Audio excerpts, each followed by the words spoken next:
मेरे भाइयों, आज की ये रात एक अजीम त्योहार के रूप में मनाई जा रही है। कब्रिस्तान चमक रहे हैं साहब, और कब्रिस्तान पे लोग जाके अपने अपने बुजुर्गों की, अपने बाप की, अपने दादा की कब्रों पे जाके फातिहा पढ़ रहे हैं। और जो नहीं जा रहा है उसको चिढ़ा रहे कि अरे तुझे तो अपने बाप दादा की जो है मरने के बाद उनका एहसास भी नहीं है। देख हम लोग हर साल जाते हैं कब्र पे। उसके बाद साहब जितनी बड़ी बड़ी मिठाई की दुकानें आप देख लें, नौ बनौ किस्म किस्म के हलवा जात वहां बन रहे हैं। उसके बाद घरों को सजाया जा रहा है, संवारा जा रहा है। साहब कौन सी रात आ रही है? शबे बारात की रात आ रही है।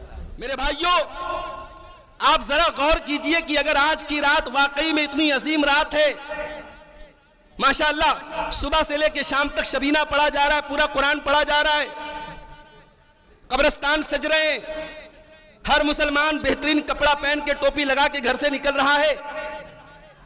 अगर ये चीज दीन का हिस्सा होती, अरे भाई हदीस की किताबें भरी होती, पूरे हदीस के जखीरे में कोई एक सही हदीस नहीं मिलती। अगर शबे बारात की रात भी ऐसी ही होती तो मेरे भाई हदीसें भरी पड़ी होती, फिर आपको ढूंढ ढांड के ज़ईफ हदीसों का सहारा न लेना पड़ता। जिन हदीसों को उलमा ने मौजू करार दिया, आज साहब वो मिंबर से पढ़ी जा रही हैं। 15 शाबान को रोजा रखो तो ये मिलेगा, 15 शाबान की रात में इतनी रकात नमाज पढ़ो तो ये मिलेगा। अल्लाह तबारक व तआला बिदात करने वालों से कभी खुश नहीं हो सकता। बिदात करने वाला ये क्लेम करता है, ये दावा करता है कि मोहम्मद अकरम का दीन नाकिस है, अधूरा है, और हम बिदअत करके उसे पूरा कर रहे हैं। और हमारे बुजुर्गों ने ये जानने के बावजूद कि आज की रात बहुत सारी बिदात और खुराफात अंजाम दी जा रही हैं, उसी रात में इस प्रोग्राम को क्यों रखा? गोया ये एक मैसेज था हमारे बुजुर्गों की तरफ से कि हम जवाब उधार नहीं रखते, हम बिदात का रद्द करने में देर नहीं करते। 135 साल 2 नस्लें गुजर गई, और ये जानने के बावजूद कि बिदात कम नहीं हो रही है, बिदात बढ़ रही हैं।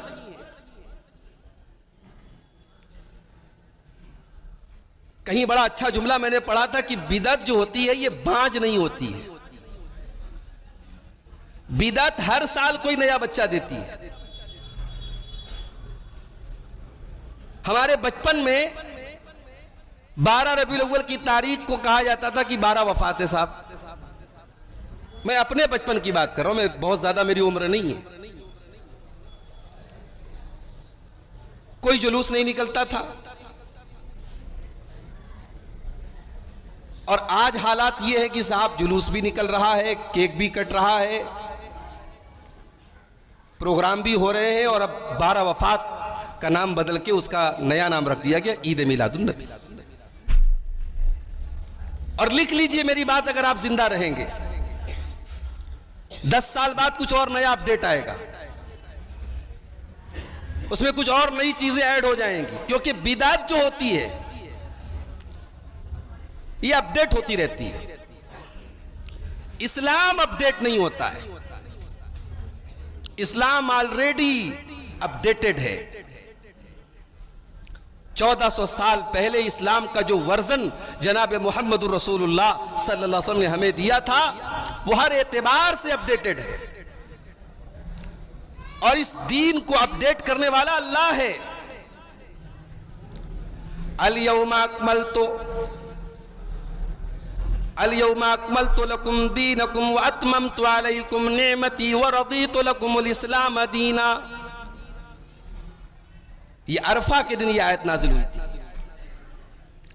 अल्लाह के रसूल सल्लल्लाहु अलैहि वसल्लम जो हज फरमाया अपने जिंदगी का पहला और आखिरी हज, जिसको हम हज्जतुल वदा कहते हैं, वेदा नहीं, वाव के ऊपर जेर नहीं, वाव के ऊपर जबर है, हज्जतुल वदा, सही लफ्ज है वदा। हज्जतुल वदा में अरफा के दिन ये आयत नाजिल हुई और अल्लाह ने ऐलान कर दिया कि आज के दिन मैंने दीन को मुकम्मल कर दिया। और इसी आयत को पढ़ करके इमाम मालिक रहमतुल्लाह अलैह ने कहा था, मा लम यकुन यौमइज़िन दीनन फला यकुनुल यौम दीना, कि ओ लोगों कान खोल करके सुन लो, ये रब का कुरान कह रहा है कि आज जिस दिन कुरान की ये आयत नाजिल हुई, उस दिन जो चीज दीन का हिस्सा नहीं थी वो आज भी दीन का हिस्सा नहीं हो सकती। इमाम मालिक का पैदा हुए सन 100 हिजरी में, नबी की वफात के 90 साल बाद, और मैं आज बात कर रहा हूं आपके सामने 1450 साल बाद तकरीबन। और आज भी इमाम मालिक रहमतुल्लाह अलैह का ये जुमला याद रखो कि जो चीज उस दिन दीन में नहीं थी वो आज भी दीन में नहीं। मेरे भाइयों, आज की ये रात एक अजीम त्योहार के रूप में मनाई जा रही है। कब्रिस्तान चमक रहे हैं साहब, और कब्रिस्तान पे लोग जाके अपने अपने बुजुर्गों की, अपने बाप की, अपने दादा की कब्रों पे जाके फातिहा पढ़ रहे हैं। और जो नहीं जा रहा है उसको चिढ़ा रहे कि अरे तुझे तो अपने बाप दादा की जो है मरने के बाद उनका एहसास भी नहीं है, देख हम लोग हर साल जाते हैं कब्र पे। उसके बाद साहब जितनी बड़ी बड़ी मिठाई की दुकानें आप देख लें, नौ बनो किस्म किस्म के हलवा जात वहां बन रहे हैं।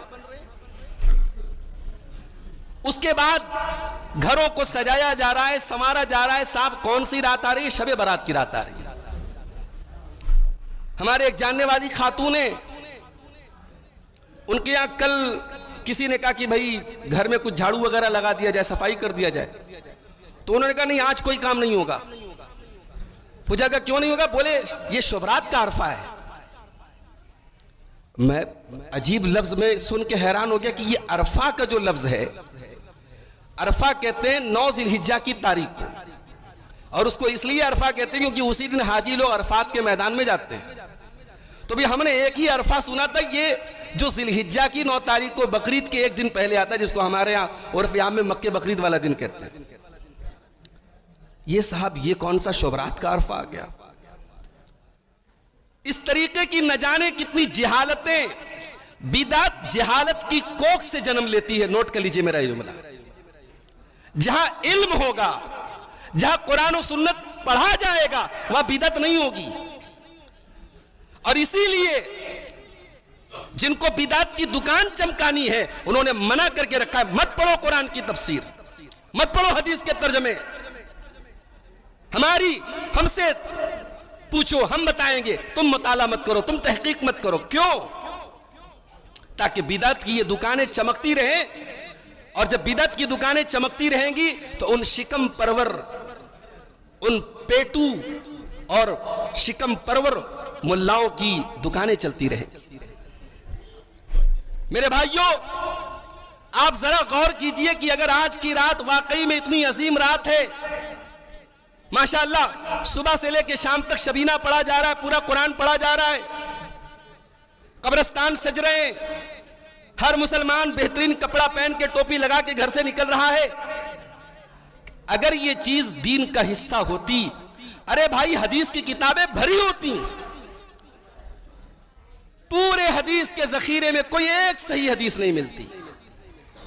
और जब हम ये कहते हैं सही हदीस नहीं मिलती, तो एक मेरा जुमला नोट कर लो, हदीस को अहले हदीस सही और ज़ईफ नहीं करता है। हदीस के सही और ज़ईफ होने के कुछ फार्मूले हैं, कुछ उसूल हैं, कुछ कानून हैं जो मुहद्दिसीन ने बनाए हैं कि भाई अगर हदीस के अंदर ये मामला आया तो हदीस ज़ईफ है। तो जब हम ये बोलते हैं कि शबे बारात जिसको कहा जाता है उसकी फजीलत में कोई सही हदीस नहीं है, तो अपने घर से नहीं बोलते भाई, ये मुहद्दिसीन का जुमला है। और बड़ी अजीब बात यह है, रमजान का महीना आ रहा है, उसके आखिरी अशरे में कोई एक रात शबे कद्र की रात है, और अम्मा आयशा फरमाती है कि जब रमजान का आखिरी अशरा आता था, काना रसूलुल्लाह सल्लल्लाहु अलैहि वसल्लम अहया लैलहू व अयक़ज़ अहलहू व शद्द मिज़रहू, अल्लाह के प्यारे नबी सल्लल्लाहु अलैहि वसल्लम पूरी रात जागते थे, अपने घर वालों को जगाते थे, खुद मेहनत करते थे। तो जब शबे कद्र के लिए नबी पूरे परिवार को जगाते थे, पूरे सहाबा जागते थे, पूरा मदीना में एक माहौल होता था इबादत का। अगर शबे बारात की रात भी ऐसी ही होती तो मेरे भाई हदीसें भरी पड़ी होती, फिर आपको ढूंढ ढांड के ज़ईफ हदीसों का सहारा न लेना पड़ता। जिन हदीसों को उलमा ने मौजू करार दिया, आज साहब वो मिंबर से पढ़ी जा रही हैं। 15 शाबान को रोजा रखो तो ये मिलेगा, 15 शाबान की रात में इतनी रकात नमाज पढ़ो तो ये मिलेगा। अल्लाह तबारक व तआला बिदात करने वालों से कभी खुश नहीं हो सकता। बिदात करने वाला ये क्लेम करता है, ये दावा करता है कि मोहम्मद अकरम का दीन नाकिस है, अधूरा है, और हम बिदअत करके उसे पूरा कर रहे हैं। इसीलिए जब कुरान करीम की वो आयत यौम तबयज़्ज़ु वुजूह व तस्वद्दु वुजूह, कयामत के दिन कुछ लोगों के चेहरे काले हो जाएंगे और कुछ लोगों के चेहरे सफेद होंगे, रोशन होंगे, तो इस आयत की तफसीर में अब्दुल्लाह इब्न अब्बास कहते हैं कि बिदअत करने वालों के चेहरे कयामत के दिन काले हो जाएंगे। इतना बड़ा पाप है ये, इतना बड़ा गुनाह है ये। जिसने बिदअत की उसने मोहम्मद अरबी सल्लल्लाहु अलैहि वसल्लम के दीन में गड़बड़ का काम किया, उसने दीन को अधूरा करार दिया, उसने मोहम्मद अरबी के दीन को मुकम्मल करार नहीं दिया। तो मेरे भाइयों, हम यहां बुढ़िया दाई की इस मस्जिद पर इस बिदअत का रद्द करने के लिए आते हैं, ये बात याद रखो। और ये बात 135 साल से हम उम्मत को बता रहे हैं कि भाई ये रात आम रात है। अच्छा, बास लोग कहते हैं साहब अगर कोई जाग के इबादत कर रहा है तो प्रॉब्लम क्या है? अगर कोई रात में नमाज पढ़ रहा है तो प्रॉब्लम क्या है? अगर कोई कब्रिस्तान में जा करके अपने बुजुर्गों के लिए दुआए मगफरत कर रहा है तो मसला क्या है? मैं बताता हूं मसला क्या है। अल्लाह के नबी ने फरमाया कि जुमा की रात को क़ियामुल लैल मत करो और जुमा के दिन रोजा मत रखो। और ये जो मैं मसला बता रहा हूं ये सिर्फ पहले हदीस का मसला नहीं, ये सबका मुत्तफ़िक़ा मसला है, इसमें कोई इख्तिलाफ नहीं है। अल्लाह के रसूल सल्लल्लाहु अलैहि वसल्लम फरमाते हैं कि जुमा की रात क़ियामुल लैल मत करो और जुमा के दिन रोजा मत रखो। क्या मतलब? यानी अगर आपको नफिल रोजा रखना है तो आप खास तौर से जुमा के दिन नहीं रखेंगे, नबी ने मना किया है। आपको तहज्जुद पढ़ना है, आप हफ्ते के 7 दिन पढ़िए, लेकिन आप किसी दिन नहीं पढ़ते, खास तौर से जुमा की रात पढ़ते हैं, तो ये सही नहीं, नबी ने मना किया है। किसी रात को, किसी दिन को, किसी इबादत के लिए खास करना, ये दलील का मोहताज होता है, इसके लिए दलील चाहिए। इसीलिए ईद के पहले जो रात आती है उस रात भी बहुत से लोग बड़ी इबादत करते हैं, नहीं करनी चाहिए। उस रात में इबादत करने की कोई फजीलत साबित नहीं है। पूरे रमजान आपने तहज्जुद पढ़ा, तरावी पढ़ी, ईद का चांद आ गया, उस रात को नॉर्मल तरीके से गुजारो भाई, सुबह ईद की नमाज पढ़ो, क्योंकि उस रात नबी ने कुछ नहीं किया है।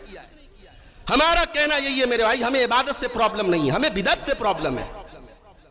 और आज उम्मत के हालात आप देखें, हर तरफ जूते खा रहे हैं हम।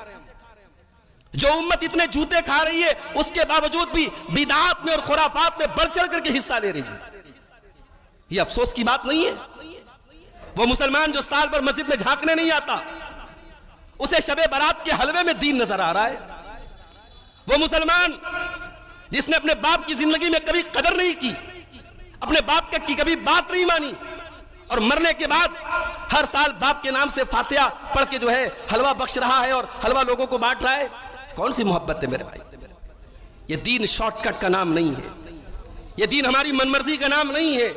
दीन नाम है अल्लाह की और उसके रसूल की इताअत का, दीन नाम है रब के कुरान का, और दीन नाम है मुस्तफ़ा के फरमान का।